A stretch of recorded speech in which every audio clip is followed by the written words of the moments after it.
he's having fun. He's smiling. He's having some excitement about him. If he just continues to progress, I think he'll be able to help us out. Gabe's a pretty big kid. Any chance we'll see him at some point with his hand on the ground, or do you like him more? He's for our outside backers, we're a little different. So we like to stand up and see things. All right, and so but who knows what's going to happen? We're going to play the best guys on the field when we can, and if Gabe's one of those guys with his hand on the ground, that's what it's going to be. But we're excited to see what he can do in the future for sure. I saw a tweet of a pre-camp meal that you guys had. Yeah. What really stands out is the length of this group. Yeah.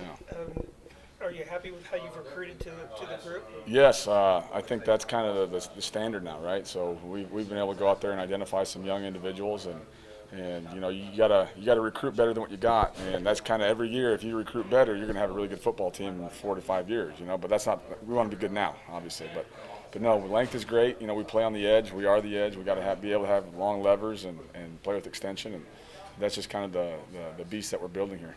You mentioned losing so many snaps with OC and Isaiah, but there's a guy named Seth Coleman who was making a really big impact early last year. How has he adapted to a new leadership role and probably a veteran role on this team? Yeah, I'm fired up about Seth. Seth has understood where he was, all right, what happened, and now he doesn't want that to happen again. So I think he's in a position right now where he's put on a lot of weight. Tank and his crew have done an unbelievable job of getting him ready for his body.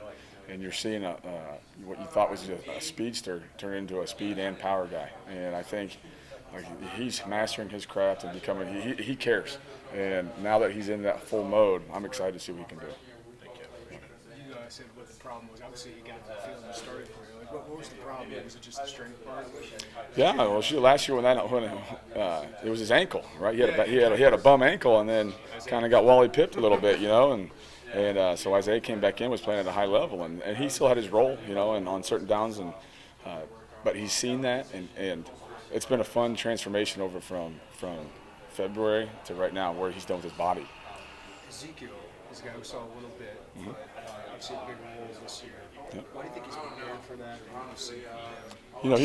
He's kind of the old soul in the room, so I think he's trying to take that leadership role, kind of organizing summer workouts and getting guys into the right place, and I think he's this is his time to shine. He wants to, fall camp's going to happen. There's a lot of stuff up for grabs, but he's kind of wanting to grab that thing right now. So I'm excited to see where he takes his next 2 weeks. And, he had a great spring. He got a great summer. Now he's got to continue to master his craft in certain things, and he'll have a role for us. I know you probably asked about Alec Bryant a year in with him. What's his preparation? It's awesome. For Alec to come in here, this is really, we joked around, this is really his first fall camp. He was a COVID freshman that didn't really have to go through it, and last year transferring, he didn't really go through it. So now this is his first fall camp, so adapting to what life's like, taking care of his body and all that stuff, he's done a great job. But he's just a natural football player. He's powerful. He brings some excitement to the room. He has an edge about him, which is fun to watch him. And like our whole room, what we've been able to do over the last year, I think, is build some depth along that edge. And I'm excited for those guys all to kind of compete for playing time, really. And Alec's going to be part of that. I know Gabe and Jared, you're excited to get. I know it's so early, but what's the initial impressions of getting them in your room? Excited. I'm very excited. They both bring different elements to it. Jared is a real green football player. He's a big basketball guy in high school, and now he's really transitioning fully into the football world. But he's got tools that you can't teach. He's got length. He's got burst. He's explosive.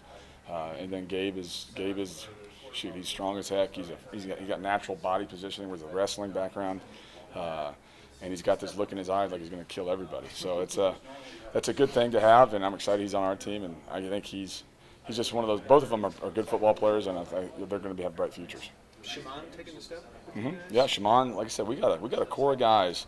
I got 8 guys in my room, and I feel good about all of them. So the competition's there. All right, you can only play 11. So we're trying to figure out between, who's going to be in this package or that package. So we got a lot of stuff that we can do, but I'm excited about all of those guys in that room.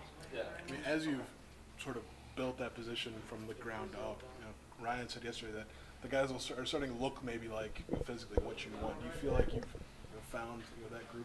I think so, and